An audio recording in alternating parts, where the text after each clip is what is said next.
हरियाणा के जिला पानीपत के सेक्टर 29 कट पर हरियाणा रोडवेज की एक तेज रफ्तार बस ने बाइक सवार को टक्कर मार दी। इस हादसे में एक युवक की मौके पर ही मौत हो गई, जबकि उसका दोस्त गंभीर रूप से घायल बताया जा रहा है। घटना के बाद जमा भीड़ ने गुस्से में आकर बस चालक की पिटाई भी की और इसका वीडियो भी सोशल मीडिया पर वायरल हो रहा है। आप वीडियो में देख सकते हैं कि गुस्साए लोग किस तरह से रोडवेज चालक की धुनाई कर रहे हैं। वहीं सूचना मिलते ही पुलिस मौके पर पहुंची और लोगों के गुस्से को शांत करवाया। जानकारी के अनुसार सेक्टर 29 थाना पुलिस को दी शिकायत में पारस ने बताया कि वह वार्ड 6 सराय मोहल्ला समालखा का रहने वाला है। वे अपने दोस्त प्रिंस के साथ बाइक पर सवार होकर रात करीब 8 बजे शहर में किसी काम से आए थे। पीड़ित ने बताया कि बाइक प्रिंस चला रहा था, जबकि वह पीछे बैठा हुआ था। रात करीब 9 बजे जब वे वापस लौट रहे थे तो जीटी रोड पर अनाज मंडी पुल से आगे रोडवेज चालक बस को तेज गति व लापरवाही से चलाता हुआ आया और पीछे से बाइक को टक्कर मार दी। बाइक नीचे गिरी और बस को ऊपर चढ़ा दिया गया, जिससे दोनों को काफी चोटें आई। बता दें कि एक्सीडेंट करने वाली बस पंचकुला डिपो की थी। हादसे के तुरंत बाद दोनों दोस्तों को निजी अस्पताल पहुंचाया गया, जहां अस्पताल में डॉक्टरों ने प्रिंस को मृत घोषित कर दिया। इस हादसे के दौरान गुस्साए राहगीरों ने बस चालक को पकड़कर उसकी जमकर धुनाई की और पुलिस के हवाले कर दिया। पानीपत के लोगों का कहना है कि ये पहला मामला नहीं है, इससे पहले भी कई बार ऐसे हादसे हो चुके हैं। रोडवेज चालक लापरवाही के साथ अपनी बसें चलाते हैं। बावजूद इसके प्रदेश के परिवहन मंत्री इन बस चालकों पर कोई भी कार्रवाई नहीं करते, जिसके कारण लोगों में प्रदेश सरकार के प्रति भी रोष फैला हुआ है। वहीं प्रिंस की मौत के बाद परिवार में मातम पसरा हुआ है। मृतक के परिवार का कहना है कि रोडवेज चालक के खिलाफ सख्त से सख्त कार्रवाई की जानी चाहिए। यदि उसके खिलाफ कोई कार्रवाई नहीं हुई तो वे कड़ा कदम उठाने के लिए मजबूर होंगे।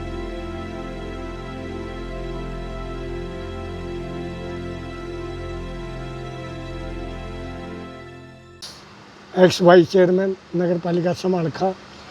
ये लड़का एक ही घर में था जी, यही कमाने वाला था और कोई साधन ही नहीं कमाने का इनमें। अकेला यही था जिसके घर इनका घर चल रहा है। इस समय की बात है ये शाम की है जी, तकरीबन 8:30 बजे के करीब होगा। 8:30-9 बजे के करीब। आप सबको कैसे सूचना मिली? हमने ये फ़ोन आया था लड़के पास, वो मेरे पास आया जब पता चला। मैं तो परिवार वाले क्या चाहते हैं? परिवार वाले क्या चाहें जी, और कमाने वाला यही था जी। वो कमाने वाला हो तो कोई वो घर में इसके कार्रवाई हो, ड्राइवर के खिलाफ बस वाले के ऊपर कार्रवाई होनी चाहिए। जो ड्रिंक एंड ड्राइव इतनी ड्राइविंग कर रहा है और 52 आदमी इतने ज़्यादा थोड़ा करता है, उसको जो अलाउड ही नहीं है 10 बजे से पहले नीचे चलाना, तो नीचे से क्यों लेके आया बस को? 10 जो उसको कह रखे 10 बजे लेके आओ नीचे, बस 9:30 बजे ऐसे करवाने के लिए आए वो बच्चा। एक लड़का हमारा दोस्त, हमारी जान से प्यारा था लड़का, वो उसकी तो जरा सी गई, एक्सीडेंट करके चला गया। और ड्रिंक कितनी कर रखी उन्हें, मौके पे क्या करे? और कार्रवाई करे, पुलिस वालों को फ़ोन करे। 1 घंटे पुलिस वाले आए, क्या करे हम वहाँ? मौके पे डेथ हुई जी। वहाँ पर ड्राइवर को उसके अंदर लुका हुआ था ड्राइवर जी, और कंडक्टर भाग गया वहाँ से जी। ड्राइवर को नीचे उतारा, उसका सामान सुमान खोसा, फिर पुलिस वालों को उसका सारा सामान हैंड ओवर करा जी। उसके बाद उसने ड्रिंक कर रखी थी बहुत ज़्यादा जी, पुलिस वाले उसने ड्राइवर ने जी। हमने पुलिस वालों को बोला कि इसका मेडिकल करवा लो, उन्होंने मेडिकल के लिए हमारा कोई रिस्पॉन्स नहीं दिया। अब हमें पता नहीं है कि उन्होंने मेडिकल करवाया है कि नहीं करवाया, हमारे पास अभी तक कोई रिपोर्ट नहीं आई उसकी। ये पंचकुला की थी जी, पंचकुला से दिल्ली जा रही थी सर। हाँ, मैं मौके पर वहीं था जी। ड्रिंक कर रखी थी, बहुत ज़्यादा ड्रिंक कर रखी थी सर। उसके साथ हमारी हाथापाई भी हुई, बहुत ज़्यादा ड्रिंक कर रखी थी। उसको पता नहीं था उसके साथ क्या हो रहा है क्या नहीं हो रहा वहाँ पर मौके। बल्कि पुलिस वाला उनकी सहायता कर रहा था कि मत मारो मत मारो, छोड़ दो। वो बल्कि भागने की कोशिश कर रहा था वहाँ से। जतिन नाम है जी, ब्रदर है जी मेरा छोटा वो जी। टर्मिनेट करो उसको, बस वालों को क्या है, ऐसे चलाते क्या बस को? कोई बंदा आया नीचे, उसको सीधा लेके चलते बढ़ो, रुको उसको देखो क्या है क्या नहीं। उसके पकौड़े समझ रखा है इन्होंने, भाई वालों को कुछ समझते ही नहीं है। तो जी, मैं नरेश बेनीवाल, बीजेपी समालखा। और आज इस परिवार पर जो दुखों का पहाड़ टूटा है, परमात्मा इस परिवार को दुख सहने की शक्ति दे और दिवंगत आत्मा को अपने चरणों में स्थान दे। और साथ ही माननीय अनिल विज जी से, सरकार से अनुरोध करूंगा कि इस ड्राइवर के खिलाफ सख्त से सख्त कार्रवाई की जाए, क्योंकि उसने ड्रिंक कर रखी थी और एक लड़का ही नहीं गुजरा, एक बस ड्राइवर 50 से 55 लोगों को लेकर के चलता है। तो ऐसे इतने परिवार उजड़ सकते हैं एक व्यक्ति की लापरवाही से। तो ऐसे अन्य भी यदि कोई और भी ड्राइवर है तो उनकी पहचान करके उनको ड्राइवरी से बर्खास्त करें, उनको ड्राइवर से हटाएं और अच्छे लोगों को बस चलाने के लिए रखें, ताकि भविष्य में ऐसी स्थिति का सामना किसी और अन्य परिवार को ना करना पड़े, क्योंकि ये अकेला ही लड़का था जो इस परिवार का भरण पोषण कर रहा था।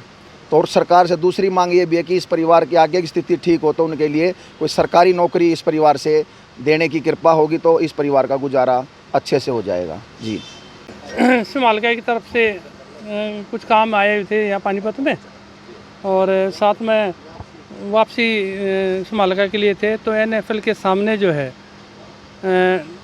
ये बाइक पे थे, तो पीछे से जो है बस वाले ने जो है अंधाधुंध वो बस चली हुई थी और पीछे से टक्कर मारी, और उसके बाद में 50 मीटर तक जो है वो घसीटते हुए ले गया।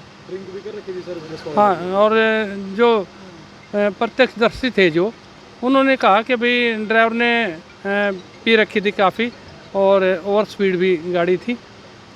तो एट ए टाइम जो है उसकी लड़की की डेथ हो गई जिसका नाम प्रिंस था, और साथ में जो पीछे बैठा हुआ था उसको पाँव में फ्रैक्चर है और वो पार्क अस्पताल में जो है एडमिट है। ये समालका के रहने वाले हैं और समालका किसी काम से आए थे पानीपत में और वापसी समालका के लिए जा रहे थे। बैंक में ये मुथूट बैंक में काम करता था, अकेला अपने घर में जो है कमाने वाला था, और माँ और बाप जो है वो हार्ट पेशेंट हैं, और अकेला ये जो है उसी की जिम्मेवारी घर चलता है। करीबन 27 साल। हाँ 27वें साल में था ये। नहीं, अनमैरिड लड़का था। अनमैरिड था, शादीशुदा था नहीं था ये। मेरा नाम Unmarried था। डॉक्टर सुरेश शर्मा। भाई कल एक्सीडेंट हुआ था 9:30 बजे, बस के साथ मोटरसाइकिल बाइक का एक्सीडेंट हुआ था। मुकदमा दर्ज कर दिया, अभी पोस्टमार्टम करा रहे, कार्रवाई कर रहे।